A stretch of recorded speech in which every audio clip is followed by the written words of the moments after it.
You're not going to expect this narcissist to run back to you. But why would a narcissist make a decision to run back to you? Because things are just not working out. You have to be very careful and very cautious.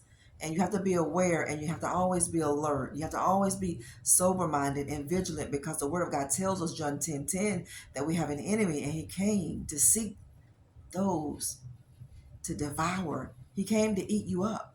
The enemy came to devour everything that God came to give you and to bless you. Family of God, this is what the enemy came to do. And the narcissist is that person. Things are just not hitting home for the narcissist. When things don't hit home for a narcissist, when certain supplies don't work out for them and don't give them what they thought they would get, they will come running back to you. Nobody is going to expect for this narcissist to come back to you. They bad talk you so much. They told people they'll never come back to you. They told people you were the biggest mistake of their life. They've told people that they were there just to use and just to take. You know, people have to say things like that when they feel foolish, when they know they've done something foolish. People have to lie and make themselves feel good. And this is what happens to a narcissist whenever that supply doesn't pan out the way that it should pan out for them. So now the narcissist wants to come back. Keep the door closed. Every time God elevates you, the past will do its best to revisit your life. And God is going to test you. Before your greatest blessing, God is going to test you in two areas in your life. He has many areas to test, but these two areas God is going to test you in. These two. He's going to test you in the area of the past, and he's going to test you in the area of your finances, because we can't serve two masters. We can't. We have to be faithful and loyal over one. Never let money rule over you. Never. And never allow the past to come back into your life if God did not give you the green light to do it. But you're not going to expect for this narcissist to come back. You're not. And you know when the narcissist is going to poke his head back into your life if you allow it? When you have healed, or when you are in a good place, when you're in a solid place, when you've truly made up in your mind to keep moving forward in your life, when you've truly moved on, here comes the narcissist. And you know why this is? Because, family, the enemy has been observing you. The enemy has been monitoring you. And he's going to pull out all the stops to make you back up and back down. So be careful as you're elevated. You got to understand that the enemy's coming full force. That narcissist wants to make a B-turn, a beeline back to you. He wants to make a U-turn. She wants to make a U-turn. Don't, family. Don't do it. Be wise. Don't do it. Don't allow people to come in and out of your life. Don't do that. You deserve so much more. You deserve so much more. Narcissists, when their needs are not being met wherever they are, this is when they go back through their phone, through their contacts, and to see who they can recharge with. Don't allow people to leave your life, family, and get in a bad place and feel like they can come back to you to fuel them up, to fatten them up. And then when you fatten them up, when you supercharge their life and invest in their life, then they run off and leave you. The narcissist will always run off and leave you. The narcissist will always do things to you to make you believe a lie, and you know it's not going to be the truth. A narcissist is a sick person. So pray and be wise. And don't let these people back into your life. Don't let people back in your life. We encourage you all the time here on our channel for this, because so many of you are going to be in a greater position. And before you get into that position, you're going to be tested severely, because the enemy wants to stop you. See, the enemy doesn't want to just slow you down. The enemy wants to stop you. He wants to stop you in your tracks. You can't let him. You got to keep the door closed and seal up every single crack. You're going to be going on about your business. You're going to be going on about your life. And all of a sudden, You're going to get a message from someone. You're going to get an email, a DM for somebody. You're going to get a letter in the mail for somebody. You're going to get a knock on your door. Don't allow people that have left your life like that feel comfortable in contacting you. Don't do it. But one thing about a narcissist is very bold. You're not going to expect for this person to come back. You're not going to expect for this person to reach out to you, but they're going to reach out to you. And the reason why, they've been observing you from afar.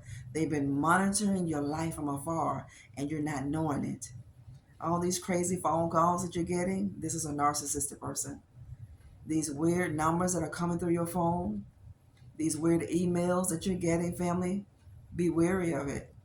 Be careful of it, because the enemy wants to suck you in. Every time you get up on your feet, every time you heal, every time you make up in your mind to keep going and not go back, and when you're content in that, you pay attention to this. The enemy is going to come, and he's going to bring baggage if you allow him to dump more baggage. He's going to bring a past person. He's going to bring a narcissistic person back into your life, because he wants you to think that you made the wrong decision. He wants you to think that this person can do better. He wants you to think that this person really did care for me, that they were making bad decisions because of all the childhood trauma that they've gone through with. They may have gone through childhood trauma. How many people have gone through childhood trauma but still know how to respect and honor people? No, the enemy will send people back to you when he see you getting too close. You're getting too close for some people. You're getting too close to what you say you wanted to do, and the enemy is not going to let you do it if you don't stay persistent in prayer. So you got to fight. You got to fight with everything that you have, family. You're not going to believe that this narcissistic person, you're not going to believe that this past person will resurface. They're going to resurface because they've hit a bad spot in their life, and they know you have the goods. They know you're a very kind person. You're very nurturing. You're very solid. You're very spiritual. They know these things about you. You are an asset. They know you're an asset. They know they were a liability to you too. Cut your losses while you can. God bless you. We'll talk later. Don't get scammed. You see the scammers. I'm not reaching out to anybody. We love you over here. No weapon that's formed against you will prosper. Not one weapon. Doesn't matter what it is. That weapon will form, but it'll never do what the enemy has set it out to do. Nothing on God's beautiful planet can destroy you.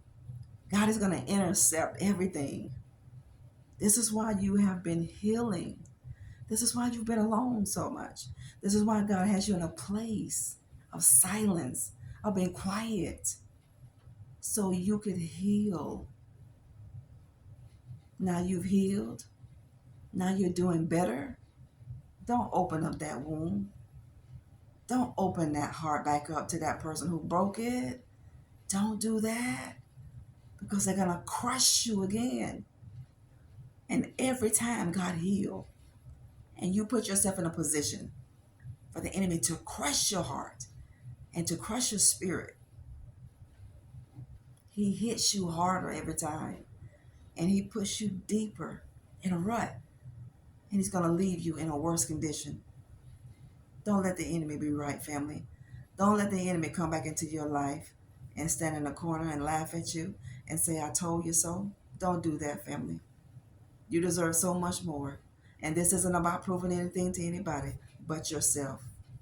You don't have to become successful to prove to anybody that I can do it without you. No, family, let's not do that. You become successful because God says you're successful. You don't owe anybody in your past anything. Let these people go on about their business. These were liabilities to you. This person is going to resurface. And the reason why a past person is going to resurface, because you have to be tested. You have to make sure that you're done with the past before God can give you your future. We can't take the past into the future. You can. So wherever you are, heal. And when you heal 100%, when you're done and you know you're done, you're going to sit and think about, why did I sit and waste my time on this person? You mean to tell me I was praying for this? Oh my goodness. This is why sometimes God doesn't answer yes to some of our prayers, because he knows, family, why we're praying. Sometimes you pray out of brokenness. God knows that. Now that you're healed, you stay healed. Don't go back to somebody who crushed your heart and your spirit and broke your heart, crushed you psychologically, emotionally. Don't go back. Don't risk it. Don't take a chance because they're going to do it all over again. They're going to leave you in a worse condition. The enemy will always try to come back and finish destroying you. The enemy is an enemy. Don't forget it. It's like a snake. Doesn't matter if a snake sheds his skin. That's his nature, to bite you, to harm you. He's lethal. These people are lethal, and they're your enemy. Can God change? Absolutely. Can God? But people have to make a decision to change. You should know the truth. You should know the tree by the fruit that it bears. You want to know if a person is authentic? Look for the fruit, not what they say. They can make their mouth say anything, but look at the fruit. So be careful. You've been warned.